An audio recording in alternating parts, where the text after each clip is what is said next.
Hey there, thanks for tuning into Duckbricks. I'm Chris and welcome to the second episode of LEGO Awards 2022, the show where we count down the best of the LEGO group had to offer for this particular year in 2022.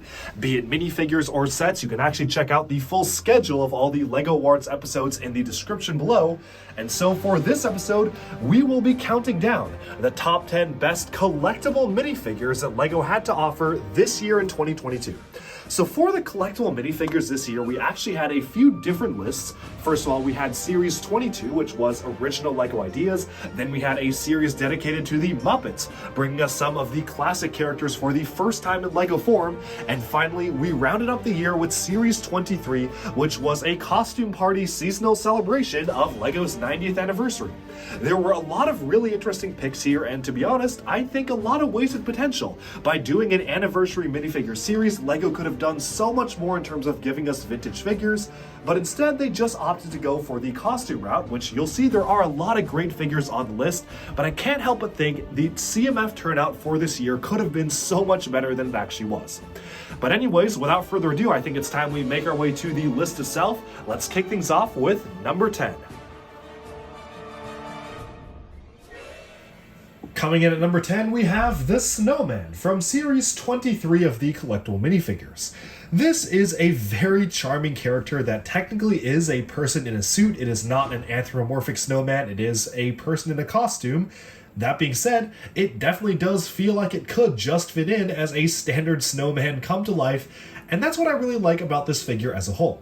Now, the figure is so low on the list because for a collectible minifigure, to be completely honest, he doesn't really have that much interesting prints going on. His legs are plain white, he only has 3 dots on the center of his chest, the red scarf we've seen before, the accessory is just one of the standard classic LEGO brooms, and really the only special thing about the character is the head. But the head is quite admittedly very, very nice. And to be honest, despite the lack of specialized printing or accessories, this to me just feels like it captures the classic iconography of what a snowman is supposed to look like. You can see with the top hat removed, which is just the standard top hat, this is what the head looks like.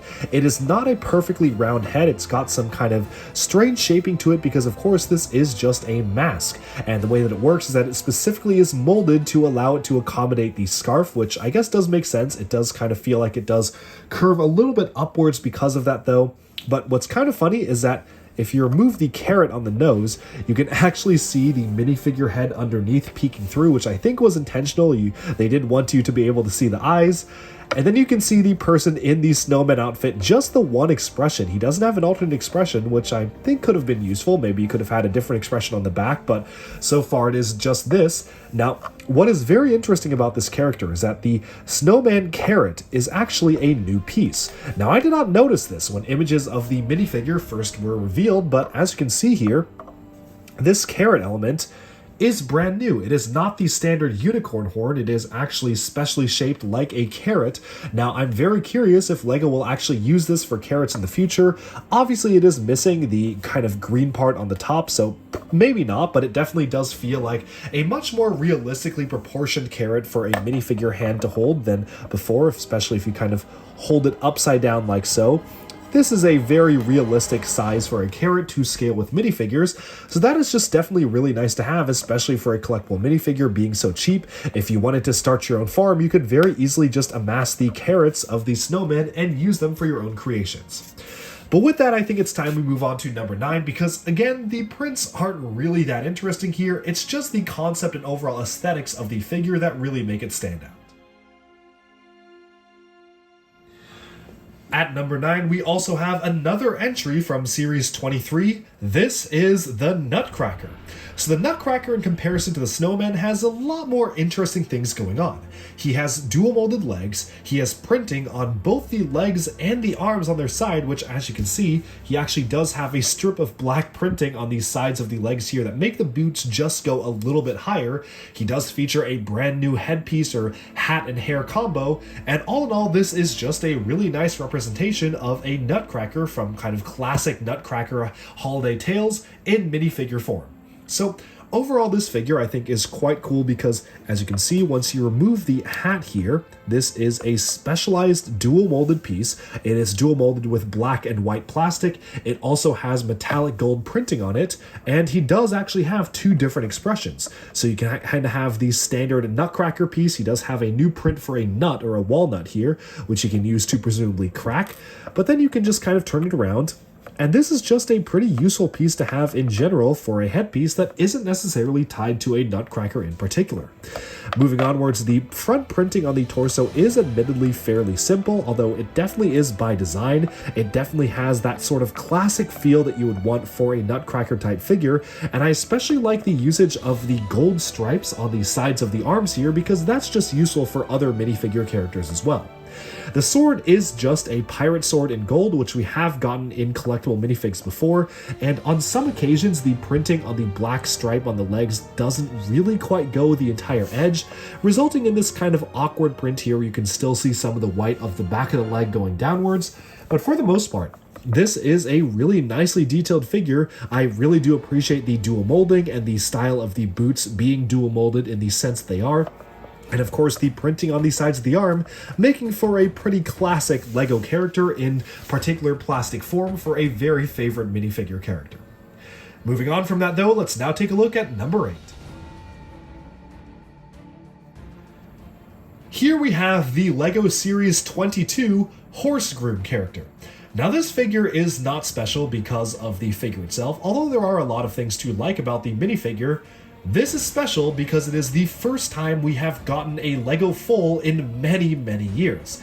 The first foal or baby horse mold that we got was back in the Paradisa line in the early 1990s, and it was only exclusive to a couple of sets in that line, and we have never gotten a baby horse or foal since, which definitely feels like a bit of an oversight for LEGO Animals, and it is very nice that we are not only getting this foal from the collectible minifigure line, but this year's LEGO City Advent Calendar actually recolored it in white and pale yellow. So we actually do have a couple of different options for the new animal mold here, which was introduced for this particular CMF, and to be honest is the highlight of the character itself. Although, speaking of the minifigure itself, because this is a countdown of the best minifigures, I actually really do appreciate the pretty ubiquitous sweater that you can see here. It doesn't have any of the particular curves that you would expect to see on a female character, which means that you can pretty much use this for any other character. I like the printing on the sides of the arms, continuing the pattern of the jacket, making this kind of feel like almost like a holiday type thing or maybe a winter weather type kind of character. And they actually recolored the hairpiece from the LEGO Hidden Side characters, where you can see they actually recolored it in dark red and black for the hair, which is always good to get recolors. And she does have two different expressions. So you kind of have a standard smiling expression here, and then a much more cheerful one showing braces, which is definitely a very unique subject matter to have for a minifigure design, but one that also looks very good. One thing I really like about this figure is that she also does use mid-legs. So these were the kind of mid-sized movable legs that were introduced for LEGO Harry Potter, but as you can see, it is just colored in a plain dark blue, which is absolutely very, very useful for other figures in the future. And overall, to me, this particular collectible minifigure feels like a very useful parts pack more than an actual character. The minifigure character is basically just a standard civilian, but it is nice seeing printing on the arms to make up the jacket. Of course, the full piece being dual molded with the dark tan and dark brown is a direct translation to the larger new LEGO City Horse that we got at the same time in January 2022. And overall, this is just a good pack for people who want particular animals, who want more civilians, who want more variety in their face prints, just an overall good collectible minifigure in general. But with that, let's now move on to our next pick. Going back to Series 23, our number 7 pick here is the Cardboard Robot. This was actually one of the first minifigures we ever got revealed for Series 23 at LegoCon. They actually showed off a larger version of this, and I think that makes total sense because they went ahead and picked one of the best minifigures of the series to actually feature as one of the standout ones.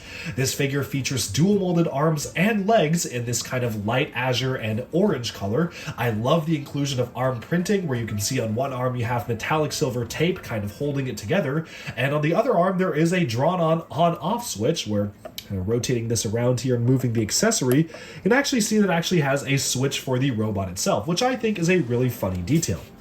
Now, the accessories themselves are a pair of scissors, which obviously I guess were used to create the robot itself. The character does also have teal hands, which is very nice to see, as well as this printed 2x2 tile here, which honestly is not the most interesting print, but definitely does fit within the style of the character itself.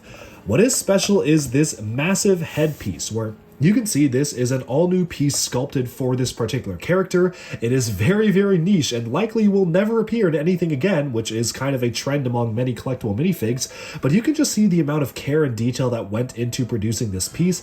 It's almost kind of a shame that it probably will only be restricted to this one character, because there's so many things you could do with it in terms of having studs on the sides. I just kind of wish it also had printing on the back, because the back is feeling remarkably plain in comparison.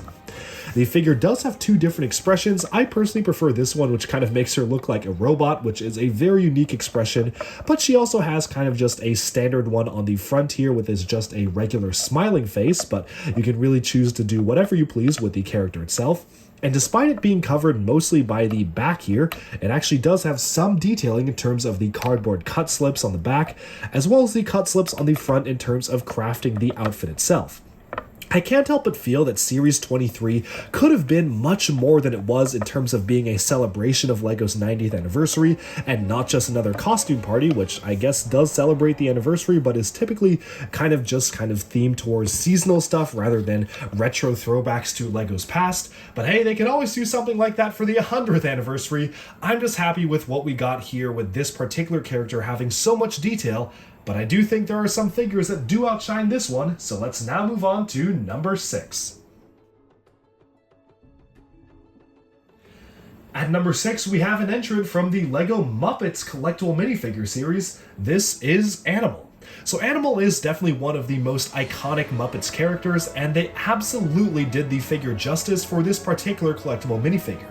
I love that he features dual molded arms and legs, which is something I'm kind of beginning to expect from collectible minifigures nowadays if their design warrants it, but it is still really nice to see that level of detail here, as well as printing on the arm, which I really like the way they actually have the red design on the back continue to the arm itself with this kind of flame-like design there, and he also does have some metallic silver bracelets, but his accessory is probably one of my favorite things about the character itself, because he does actually feature a full-on drum set, which is kind of the smallest sort of accessory you can make for a drum set in the collectible minifig line, but looks really, really good, and I'm surprised they actually managed to incorporate that many different pieces into one single collectible minifig.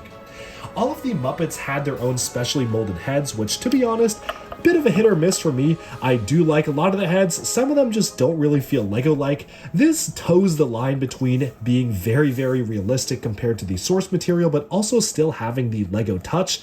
I think they maybe could have toned it down just a little bit. It doesn't really look a lot like a Lego head to me, but it absolutely is a great representation of the source material, and it is just a really detailed head sculpt in general that you cannot deny, from the dual molded black eyebrows, the red hair, the orange printing under the eyes, the printing for the mouth itself. So much detail went into crafting the head sculpt here that it almost is a shame that it definitely doesn't really feel like a Lego piece and more like something maybe a third party would do, which has been kind of my complaint with many of the other entrants from the Muppet series. Still, you cannot deny the amazing amount of detail that went into this figure, from the dual molding to the arm printing to the head sculpt itself. Controversial or not, I think this is a really great representation of the character and definitely deserves its spot on the list. But with that, let's now take a look at our next figure. You'll be wanting to toss a coin to your Witcher with this figure, because coming in at number 5 we have the Troubadour from Series 22, which released earlier January this year. This is definitely one of the classic medieval stereotypes, that being the bard, and I think that it came across pretty perfectly. This is a character archetype that we didn't really see from LEGO Castle back in the day, where we got a ton of knights, forest men, Robin Hood type characters, and maybe a couple of civilians, but nothing to the level of this, where the Troubadour has become such a quintessential part of telling medieval fantasies that I definitely really appreciate his inclusion of the minifigure series here. He does feature pieces that were later reused for the LEGO Lionites Castle, which is pretty shocking to see specialized collectible minifigure elements being reused for something like that. But hey, the more the merrier. I am all for having collectible minifigure parts being used in other sets, and I also really like how he actually has a reference to the very first LEGO Yellow Castle in terms of the crown on his coin here being the same emblem that was used for the very first Yellow Castle. And he does include a couple of spares as well, so it's always great to have some more coins to toss. Moving onwards, they did introduce a brand new loot element here, which is a guitar-like element, but is much more realistic compared to what you would typically see for a medieval setting, so that is fantastic to see.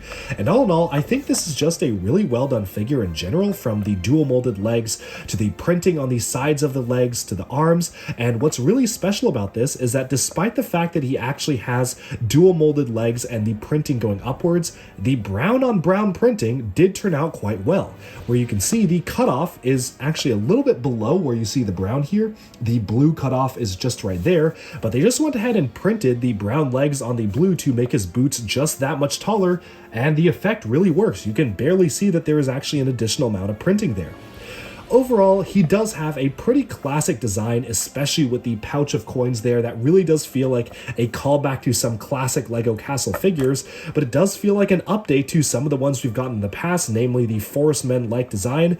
And all in all, it's just really cool to see this type of character being represented in LEGO form. With that, let's now move on to number 4.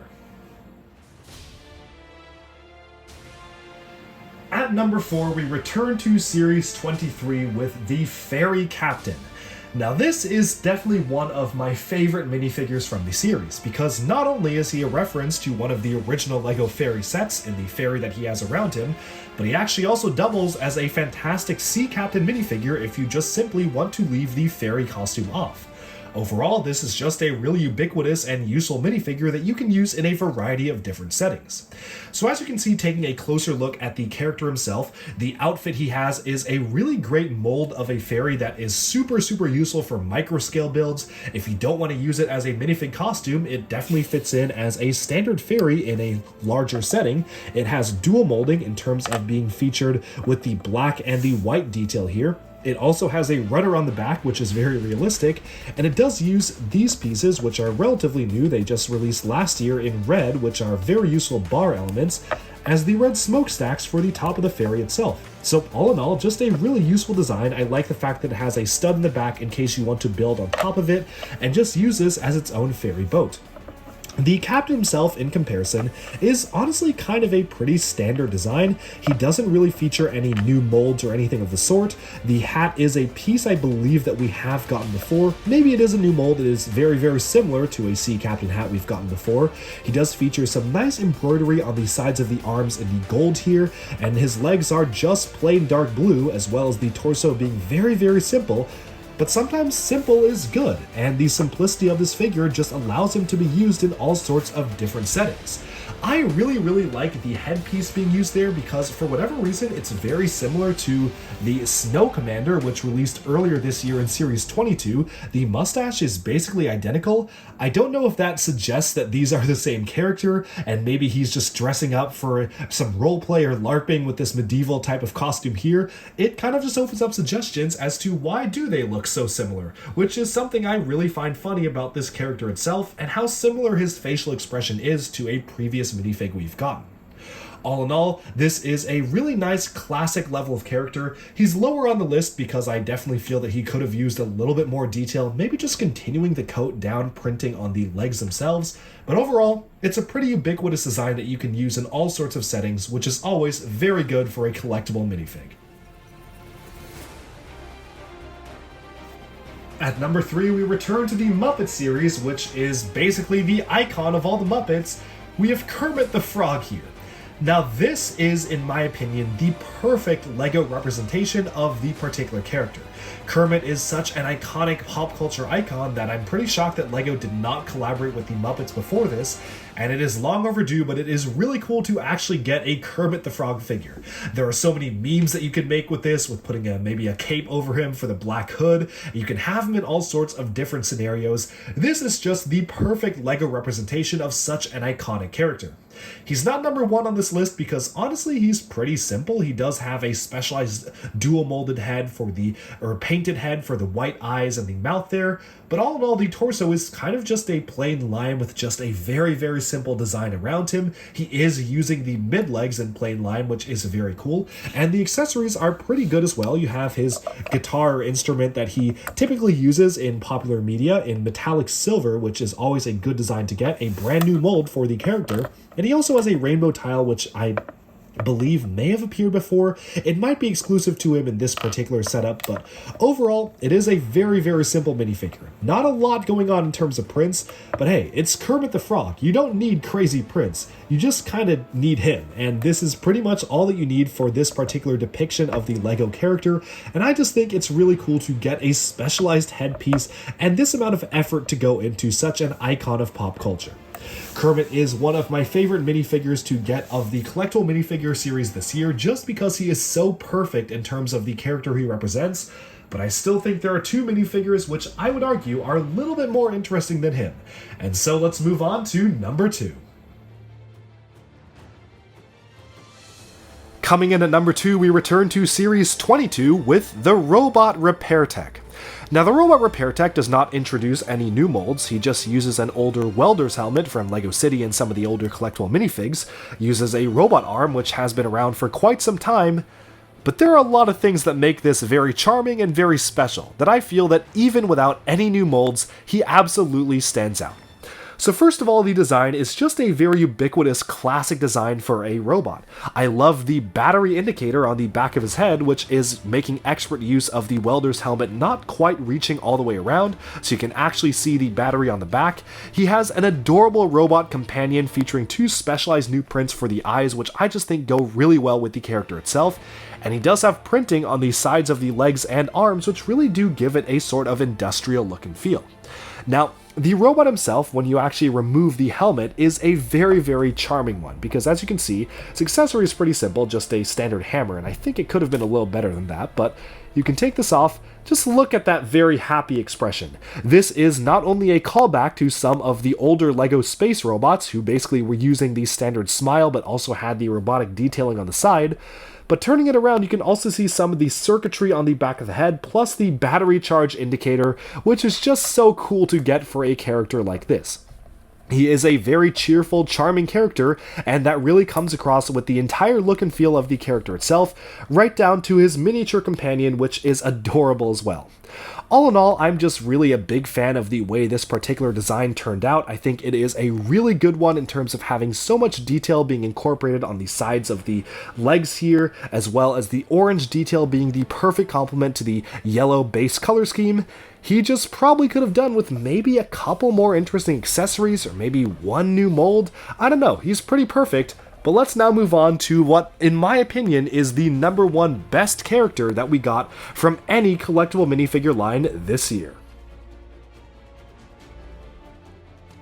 And at number 1, we have the Snow Guardian from Series 22 of the LEGO Collectible Minifigure series from January of this year.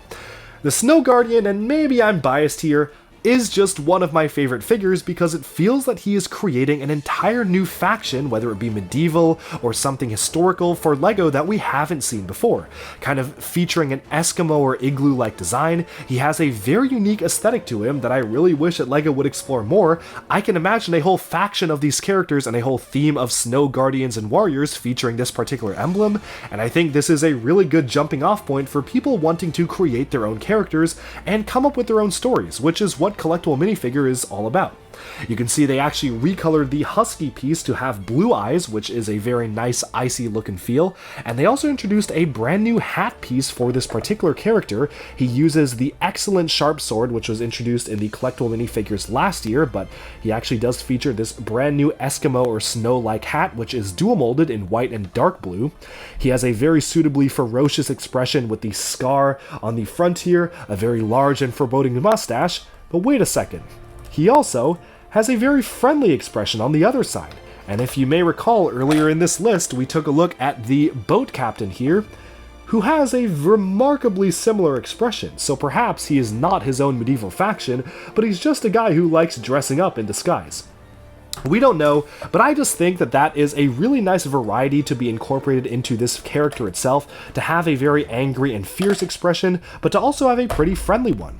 Removing all of his accessories here, of which he has quite a lot, I just love the overall detail of this character in general. From the white to the sand blue being used for the arms here, you can also see some sand blue detail just right below where the boots come for the dark blue. This is just a really cool character to fit for a snowy environment, and one that actually could potentially fit in with, say, the Ninjago Formlings or the Villagers of Ice from Season 11 of Ninjago. There's just a lot of usages for this character in general, from the white snow-capped peak here for the snowy kind of fur around the sides, to the hat featuring that same texture detail of the existing piece. All in all, there is a lot to like about this character, and for me, I just like that he has one of the coolest swords that LEGO has produced in recent history, has a brand new shield, and suggests a brand new castle faction for LEGO castle collectors. All in all, I just love the detail incorporated in this minifigure as a whole, but of course, this is just my opinion, and I would love to hear your opinion, so do let me know if you agree or disagree, and which of these characters do you own. This is my personal favorite pick for the #1 best collectible minifigure, but it doesn't need to be yours, and I certainly am very curious in hearing everyone's thoughts. Alright, and with that, we have summed up our list at the top 10 best LEGO collectible minifigures of this year. Let me know down in the comments below, do you agree, do you disagree, and which one of these do you own if you own any? Of course, this is just my opinion, and I would love to hear yours, so do let me know, do you agree, disagree, and what are your personal favorite collectible minifigures that came out in 2022?